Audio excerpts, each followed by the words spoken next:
Hey guys, to another video. Now we're gonna tackle a draw.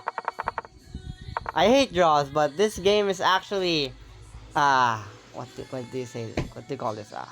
Quite great. Even though I think I was never winning, so by the evaluation bar, I was never winning, but I just held my own, and he was barely winning, and he couldn't held his own. That's why we got a draw. We've got to a draw.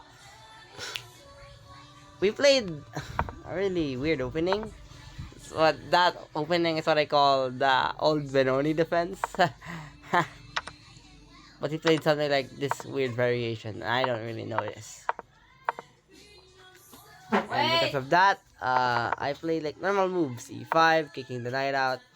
Knight b3, d5, and now e4. D takes e4 is actually an inaccuracy. I don't know the theory of this because this is just weird moves. Knight f6 is actually much better. This is pretty standard.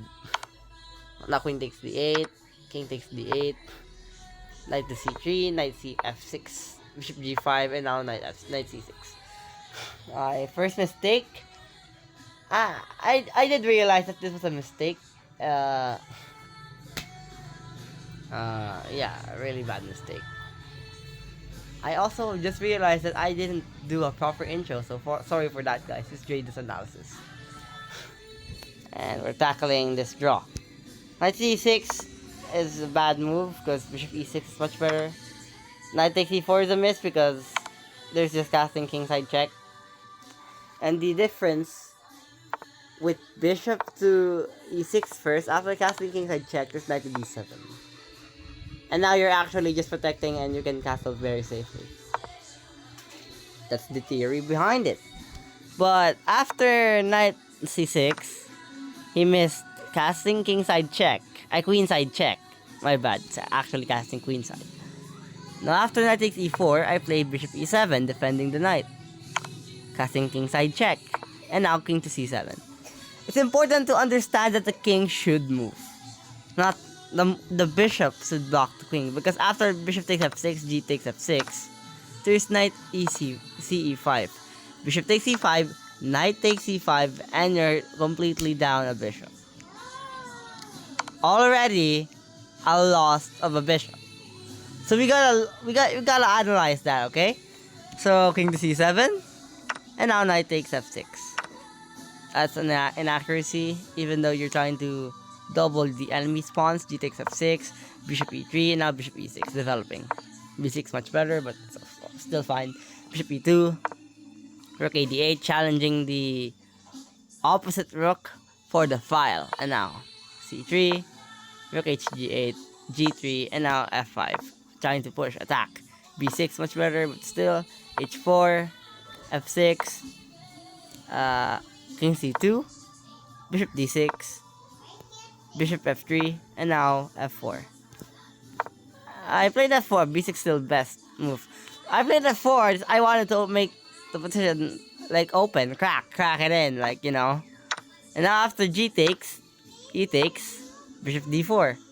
And this is actually much better for black slightly, but I missed it and I played bishop takes b3 check. Bishop f5 is much more better, and I did look this at an engine that says like -1, but it's very hard. It's very hard. The line that they want is after king to c1, you play knight to e5. And after takes, that's much better. Of course, that looks much better. But what if they don't take? Let's say, what do they play? They can't play this because there's knight d3 check, and after king moves, it's like knight check. That's not really applicable. So what is the logical move here? Bishop e2, let's say bishop e2. f3, bishop f1, but the knight still can't go forward. Because the dark squared bishop and the light squared bishop is still strong.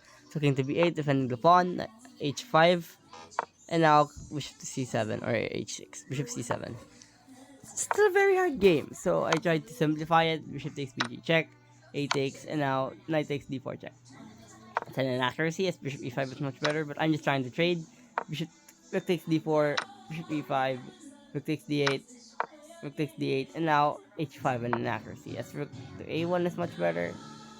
I do see white's much better. Because, yeah, you're provoking the pawn, and the pawn or the king must move to defend the pawn. Yeah.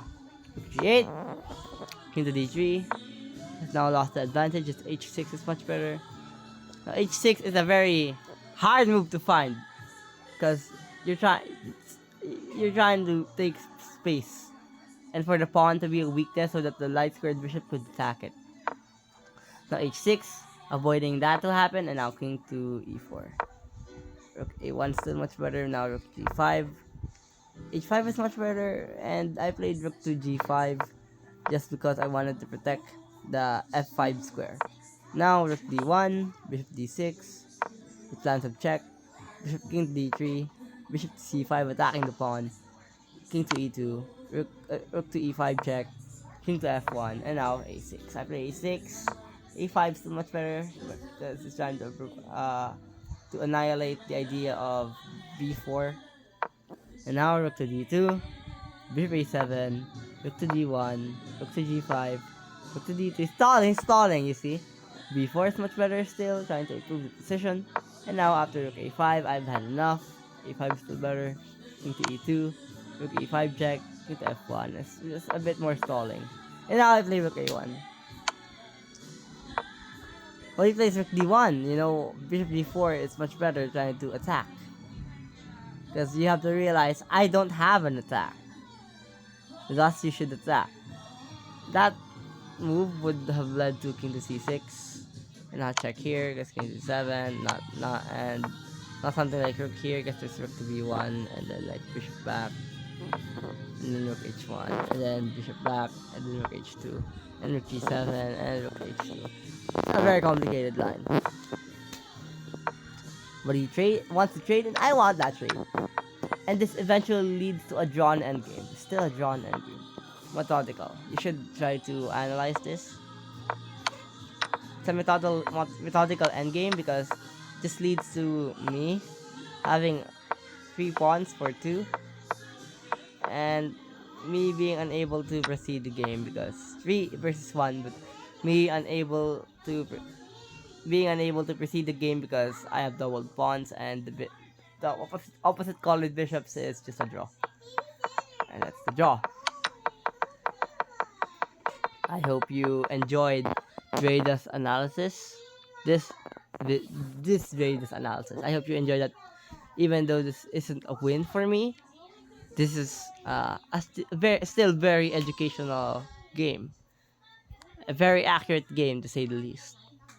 A very accurate game, but I still didn't win. So, well, you get the gist. It's important to be consistent than to win versus a grand. Okay, I have an analogy. It's better to win versus 3 IMs and play consistent than to win against a GM, but it's a fluke. Okay, so you just gotta improve. And that's the game. And thank you for watching Jay's analysis. I will be Jay, and I will see you in the next video. By the way, it's 3 p.m. now. Earlier, it's like 8:55 p.m. and it's April 26th, Friday, 2024. See you in the next video. Ciao.